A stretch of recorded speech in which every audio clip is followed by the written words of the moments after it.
So cool to see it on a big screen. That must be unique for you guys as well, because I don't know if everyone here knows, but this came out in March 2020, or I want to say April. Was supposed to come. It was supposed to premiere at South by Southwest in March of 2020, and we finished the film, sent it off to South by Southwest, and an hour later got the email that South by Southwest had been cancelled. So then it released April of 2021. Right. We're played here. We're played here for 16 weeks, I believe. The record for the was club. at home. Yeah. 21 weeks apparently. So you guys asked before, but how many people was it their first time seeing the film? Wow. Whoa. But you had heard about it, right? That's why you're here. Yeah, I mean, this is like, to me, this is sort of like the last, like, or what, you know, this is I don't know, the last great kind of indie film success story. Hopefully there will be more, but I feel like this is like kind of the journey that many films had in like the 90s that we just don't get anymore, and it's really incredible. And here we are, you know, 3.5 years later, still talking about it. So I'm curious to hear from each of you, like what the journey has been like and how it feels looking back on it now. I mean, maybe it doesn't feel so far in the past for you, but yeah, like how has it been, the journey, just like the amazing explosive success it's been and what it's led to for each of you? Start with Emma, maybe. I mean, it's pretty surreal. I feel like because it came out, or, you know, it was sort of birthed in COVID, the success of it came very slowly and steadily through like virtual film festivals, and then, you know, like a slow theatrical release, like, and then people, you know, have continued to watch it slowly over time. And so I feel like it was a cumulative effect, and so every now and then I'm like, oh right, this started her career, so you know what I mean, like, but it feels like not that long ago, and it didn't really feel like it was actually happening in person. Do you know what I mean? So yeah, being here in person, watching it is like really exciting, but it all feels a blur, like so much of the pandemic does for many people. But Lizzie, how about you? You're a prolific indie film producer. You have like 1 million movies coming out right now. They're all excellent. You guys should definitely check out her work. I feel like you have a hand in like every cool indie film over the last 3-4 years. So nice. That's right. But Shiva Baby was one of your first babies, right? Yeah. Is that so? Yeah. How do you sort of view your work in this project? I think Shiva Baby, of all the movies I've done so far, Shiva Baby was the one where I felt the most like personally connected, just like this young, messy Jewish woman. And it was something I did not because I thought it would like be this huge success or was supported by certain institutes or whatever. I just like met Emma, loved this idea, was like, I'm the audience for this idea, like we all are, and need this movie. So it was just like this thing we all really deeply believed in for all the right reasons, and that is, to me, is one of the coolest parts about the success of the film. You know, it's not packaged with 1 million stars. There's no big like distributor logo. It's just something we all loved and felt connected to and wanted to make. And then other people, when they watched it, felt that same connection, which is so amazing. It's so amazing. There's a packed theater in New York City tonight with people watching Shiva Baby. It's crazy. Yeah, so similar to how this is Emma's first film as a writer-director, this is my first feature film as a producer, as well as Katie. And Katie and I have been roommates since college, still are, so it's been sort of fun to be on this journey together. Emma has temporarily been our roommate from time to time on the couch. And so it's sort of surreal to be a part of such an amazing film with an amazing sort of on-screen and behind the camera family, I call it. It wasn't really work. We were just sort of like at summer camp in a really hot, sweaty house, August of 2019 for like 3 weeks. And, you know, like we all continue to collaborate on various different things. Hopefully some things that'll come out sometime in the future, who knows. You know, like in this industry, I feel like it's just nothing really ever works out that often. So, especially in this industry, especially since COVID. So it just feels really special that this happened and that you're all here. So thank you. Yeah, and I guess to speak to your point of kind of the whole journey of this, I mean, I feel really like lucky to have been a part of, you know, the senior thesis film class where Emma first, you know, developed the project as a short film, and really to, you know, be a part of something that was able to start in that way and for it to kind of grow and develop, to be a feature film that people are still seeing in cinemas like this many years later. I mean, it's just kind of a wild journey, and I think also all the folks that worked on it who've grown in their careers, whether it's our you know, our talent in front of the camera, our crew behind the camera, it's just been amazing to kind of watch everyone's journey after the making of this film as well. For the first timers, I want to get into the nitty gritty of it. I mean, I guess Emma, so it started as a short. Can you talk a bit about, you know, from the screenplay stage and then, you know, taking your first feature into reality and what the process was like and the inspiration? Totally. I think that, you know, Katie and I were really lucky to have a wonderful professor at NYU who, it's so cheesy, but like encouraged us to write what we know. And I just wanted to make something that I felt like I could just do easily, like not just, you know, in terms of thinking like I want to make a short and then make it a feature. So like what are the budget constraints? Like how can I make something small and achievable? But also like, what do I just like know? And I was like, I know Jews and I know like, you know, young female like sexual insecurities. And I think that it started from there. And, you know, yeah, we had this wonderful class where the students and our professor like encouraged everyone, you know, to workshop their scripts very thoroughly and figure out what was going on behind the intentions of, you know, just like what otherwise would be like a funny kind of awkward movie, which hopefully it still is, but I think it just started from there. And then, you know, I did many drafts that Katie, Kieran, and Lizzie all gave notes on, and Rachel sent it, and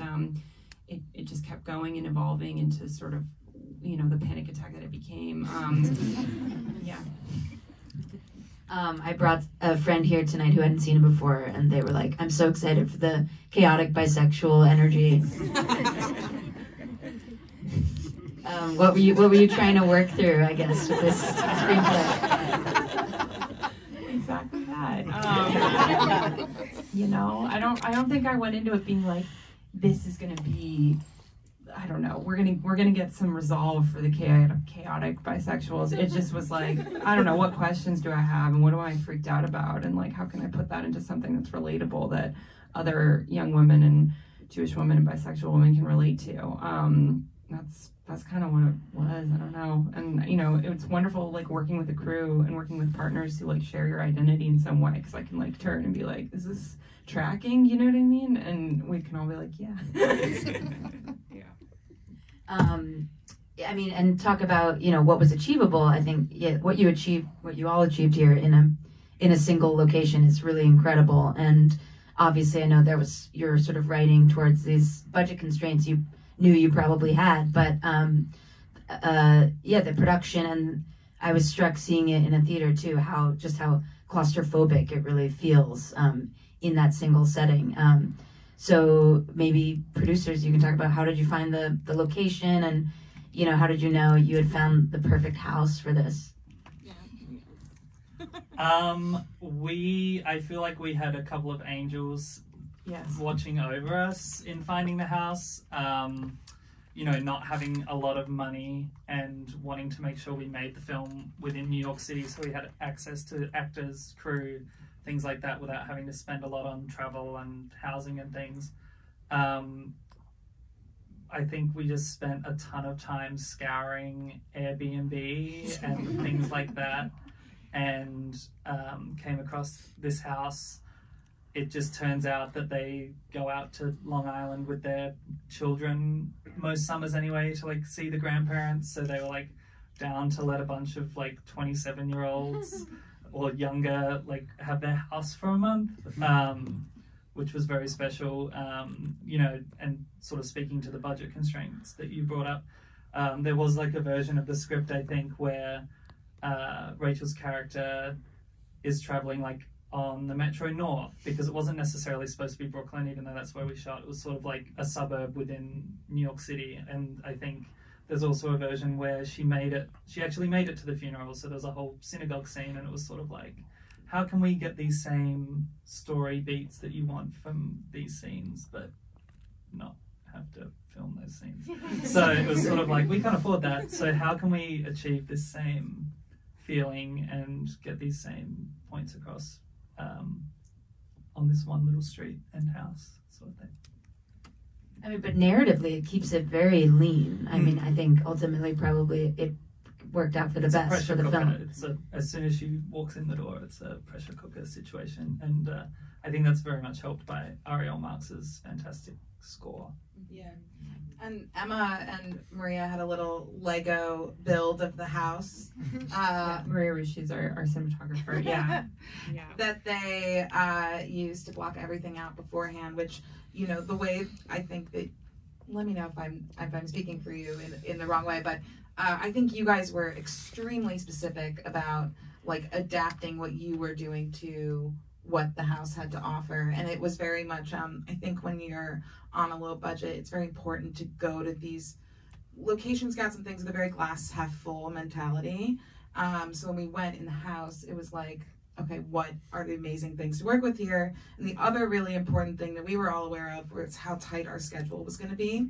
And the thing the house allowed was for all of the actors, all of the staging to also exist within the house. So everything that you see in the movie is kind of concentrated to the first floor, but then the second and third floor are just all our production mishigas, which sounds like boring logistical stuff, but it's really important stuff that translates into the creative, because if we were shuffling people down the street and around the corner all the time, there's a lot of stuff we just like wouldn't have had time to shoot and then play with in the edit. So it all kind of works together, especially when you're stretching, I think, every dollar. Oh, that's so interesting. So like holding was in the house. Upstairs. Upstairs. Rachel was in a child's bedroom with like a bunk bed. And then there was one makeshift like production office / hair and makeup / costume / Slash me and props Grant's bedroom. Yes, they stayed every night. We were blessed with that house also because there were so many beautiful rooms, and each room felt so distinct, and there were so many things about it that had like the characteristics that I wanted, like the dark wood, and like certain rooms felt really cramped and others felt really open and spacious, and it helped creatively in terms of like trying to find a flow so that it wouldn't feel repetitive all the time. So did you have everyone on set every day, or how did you break it up? No, another thing is that we used that Lego set to create everything, but I remember when Maria and I took our shot list to Katie, Kieran, Lizzie, and our first AD, Gerardo, we were like sitting around the dining room table where the buffet is, and we were going through every single shot, and Katie and Kieran and Gerardo and Lizzie were like, well, we don't have Molly that day, so we can't look into that room. Can you angle it another kind of way where we're not looking into a room? We also don't have extras that day, so we can't see 60 people that we're supposed to see behind this corner over here. So like it was meticulous for Maria and I, but then it was very meticulous for all of us, and with our first AD, like down to the like, you guys can answer this more, but we only had our full cast, like those 6 principal cast members, for 2 days. Yeah, I think prior to Gerardo coming on board, our first AD, I think I had made about 17 versions of the schedule because we did just keep getting updates from our cast. I mean, we were so lucky to be able to work with such a talented group of people, but they also were incredibly busy with other competing projects. So every day it was kind of like, oh, here's a new kind of wrench in the mix to make it work. But we were so fortunate I think we had the whole cast for, I think it was only like 4 days. Yeah, even less. It was like 2 days. 2 days. Yeah. Like if you see Rachel and Molly like looking at each other across the room, like they're probably not looking at each other. Filmed on different. Movie magic. Yeah. Meanwhile, now I'm sure they all wish they had been on set for longer. It's probably they could probably get recognized for this movie more than their other work at this point. Can you talk about casting at all, and what was exciting about it? What was surprising? Yeah, we got so lucky. I mean, Rachel was in the short film and was just so invested in the feature and like making it happen. And, we would read different drafts of the script and stay updated with all of us on financing and everything. So that was like a given. And then, we, in terms of all the major roles, and we had a wonderful casting director, Kate Geller, and we just offered it to everybody else. And, you know, everyone, like, I was sort of shocked by it, but everyone just said yes, you know, that you see on screen, like everyone from, you know, Polly and Fred and Diana, like they all just read it and were down, and I was like, are you sure? Like, this is crazy. And you know, they all had their own connection to it in some way, and that's what happened there. And then, you know, we also hired wonderful, like, more like local, I mean, everyone was local, but like, you know, New York actors. Two of our actors have passed away since, you know, we made this. Sandra James, who plays Maureen, who's like in the last shot of the movie, and Rita Gardner, who plays Mrs. Bronstein. So we also had these wonderful New York actors who've been around for forever complete the cast, as well as Syl Deshar and Glynis Bell, like, and Jackie Hoffman. So it was like a wonderful combination. I mean, I remember it just sort of being a dream. I know that it was like challenging and us trying to figure out the scheduling and everything, but I feel like once we found the right people, it felt kind of perfect. Yeah. And I think it's worth noting that something that really helped with getting our cast was that we had the short film as the proof of concept that they could see, in addition to, of course, you know, looking at the pitch deck, reading Emma's pages, but having something that so clearly articulated the vision that they just immediately knew what they were signing up for. I mean, I don't know if they knew the house would be 95 degrees or that this was so low budget, but, you know, they knew what they were signing up for artistically. It also speaks to just how fantastic Rachel is, that all of these, like, very experienced, very established actors were so down to be her supporting cast. Because that's really unusual. Like, usually you don't get to cast roles that are bigger than your lead, except in very specific situations, like actors in those roles.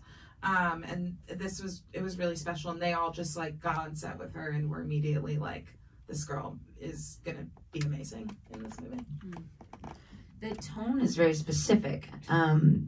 How did you sort of translate that to, you know, you're a large ensemble, and then kind of like keep it consistent if you have, you know, different people on set, different days? I think that in terms of the sort of panicky part of the tone, that really came more from the way we shot it and from the score. And I think that for the actors, like, I just wanted them to feel as grounded and dropped in as possible. Like, I don't think they were ever thinking too hard about tone, other than Rachel, where there were only certain moments, like in the super surreal moments where she's kind of like blacking out a little bit, like where I had to be like, we had to figure out sort of how it can still feel real but play with sort of where we were at. And I think that we just tried to keep it as grounded as possible and be like intentional about like, what are you feeling like in this scene? And then around them, we just sort of ramped up the tone on our own. Did you know you were going to work with Ariel Marks? How did that come about? No, I didn't want to score at all originally. I just wanted it to feel super like naturalistic. And going into shooting it, I just wasn't planning on a score. And then I remember we were shooting the scene where Rachel's like drinking wine and everyone's like asking her questions about her major, and she's looking at the baby and the baby's crying across the room. And I remember, like, in that moment we were shooting that, I realized all that dialogue, like, didn't matter, and what the scene was about was, like, Rachel and the baby, or Rachel taking in that this, like, her sugar daddy has a kid and a family, and I was like, oh, music is really, really, really gonna help with this. Okay, I get it. And then, I mean, yeah, we, like, tried looking at a few different people, and actually our professor sent us Ariel, Iman Demisi, Katie and I's professor. He sent someone forwarded us, I don't know how he got the recommendation, and then we just discovered her, and her specialty was in strings, and specifically I think the violin, and I knew I wanted something string based that kind of like had like the klezmer feeling to it a little bit, and then we just talked, and you know, she was perfect and so incredible. Yeah, I mean, the score is incredible.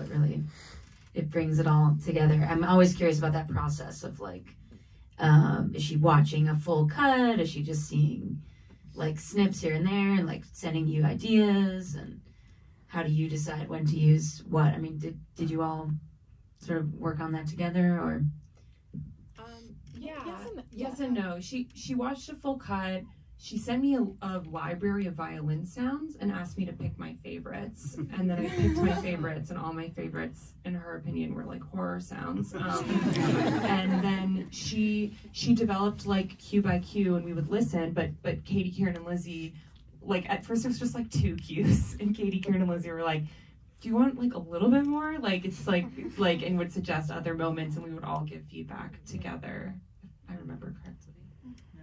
Amazing. The performance that Rachel gives is incredible, and also I feel like most people know her more as a comedic actress now, and I guess you knew her, you had worked with her before, so you knew she could do it, but were there any moments of I don't know, it's always hard to kind of play between comedy and drama, and like what are we going, you can't play the comedy, you can't play the drama, you kind of have to just let the script speak for itself in some sense. Was there discussion of that, or in your direction, did you kind of like have to find that together, or it was just a natural ease? I think it was pretty natural because she had just read so many drafts of the script and knew it so well. But the amazing thing about Rachel is she can so quickly adapt to what the director wants. I know she's done it in her other projects, and anytime she ad-libs or wants to add something that's like an extra level of funny, she's always like super polite about it and is like, "Can I say this?" And like the girl boss line is hers, and her and Molly did that a little bit together, like when we were working on their scenes together, like with like the Instagram story. I think before it was just like texting or whatever, when they're saying you reply to my story or whatever. And so there wasn't too much in terms of being like, you can't be too funny, or like, do this, do that. She's very gracious and gentle with the way that she kind of inserts her humor in there, while still honoring like the vision of what we're going for. I'm curious what each of you feel that you learned on this project that you use in your current work. I mean, you're all sort of doing wonderful things out in the world now in film and indie film. Are there lessons, I guess, or memories that you take with you and that you see in your work today? This is like the question I ask myself when I go to sleep at night. I don't know. What did you guys learn? I mean, I feel like I learned everything I could possibly learn all at once on this project, and obviously still learning and constantly growing. But I mean, I think so much about collaboration, so much about problem solving, just being, persistent and consistent as well, in terms of when we were trying to secure financing, find locations, lock in our cast. I mean, I think we kind of hit a lot of different obstacles along the way, and we had to be really resilient and just really, focus on our goal and always believing in ourselves and manifesting. So I think it was a lot of that, as well as just, logistical things of how you, have 90 people in a house and make sure everyone's, happy and comfortable and feels heard. Yeah, a lot. Yeah, I think the biggest learning lesson is that no is not a dead end or the end of the road. You can always swerve around it, and you might end up going in a different course than you originally thought. But also no is a very powerful tool in your arsenal as well. A lot of people told us no in terms of financing and giving us money, but we also had to say no to one offer of financing, who were going to put in the entire budget. But it was it's a little bit more of an established brand and studio, but they just wanted to take too much away from us. And this was very early on in the process. We were sort of only a month or two into looking for money. So obviously it was this shiny prize that we were oh my God, we could have it all and be able to make this. But they wanted just things that were not what we wanted to give up. They wanted, say on casting, final say on casting, final say on final cut and things, and that just wasn't something we wanted to give up. I think that this movie I think in indie film there's this reputation or rumor that like you have to really suffer to make something great, like that they just go hand in hand, and that like the director has to be like a huge a-hole, and like need I go on? But I think the director wasn't a huge a-hole. I mean, we'll talk later. Emma leads with an incredible. Emma walked on set like she had been doing this her entire life and led with an incredible amount of grace. And there's not a single person on this project who would say a bad thing about her, and that is like a crazy feat for you. But I think it was just this incredible affirmation that like you can make something with really good people and have a really good time and have it come out really great and like have a great life, and that it's not like art doesn't always have to be suffering, you know. We went to NYU. That's like what they tell you. So yeah, I think that was like the sort of the biggest, looking back now, like walk away lesson for me. I think one, just like prep. It's like so boring, but like there's no such thing as being too prepared, and things will always change and like not work out the way you planned, but all that planning as meticulously as you can like helps so much in terms of understanding exactly what you're trying to do, and also problem solving. Like I think I can be quite stubborn, which is helpful, you know, when knowing what I want, but also, you know, there were times like the baby wouldn't stop crying, and originally the baby was written to be this like angelic, like beautiful, like, I mean, the baby is beautiful, but like sort of like, I think I literally wrote into the script like there was like a Simba baby moment, like where they're handing him off, and he wouldn't stop crying. And I remember Katie and our first AD, Gerardo, came up to me and were like, so we're thinking instead of Simba baby, what if it's Monster Baby? It was just clearly like them trying to pitch the only option in a creative way to me.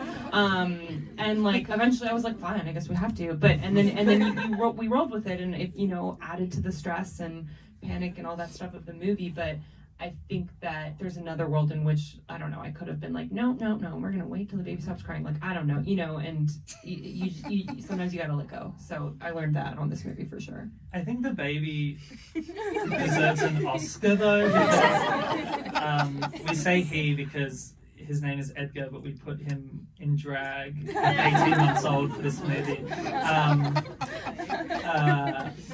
Because he really saved the not crying for that iconic stare down that he gives Rachel.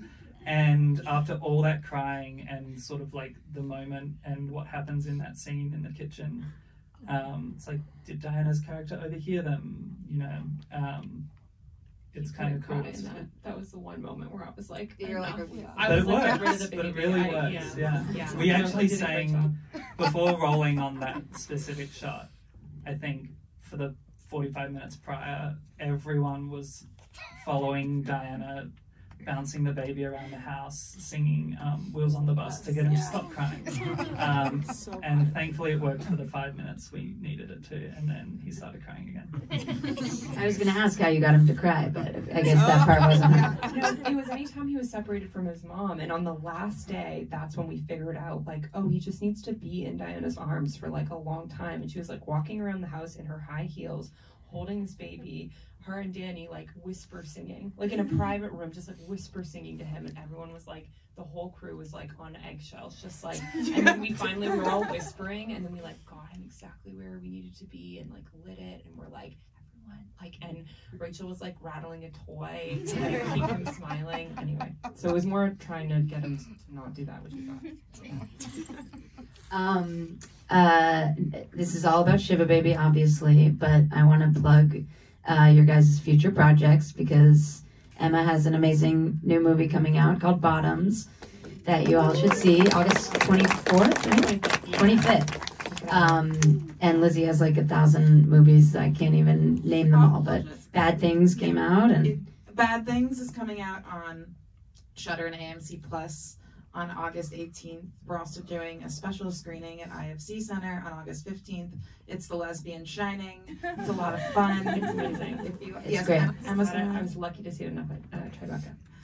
It's a rip-roaring time. And then I have a film called Story Ave that premiered at South by Southwest earlier this year that is going into theaters, maybe even this theater, October 6th. You guys want to plug anything?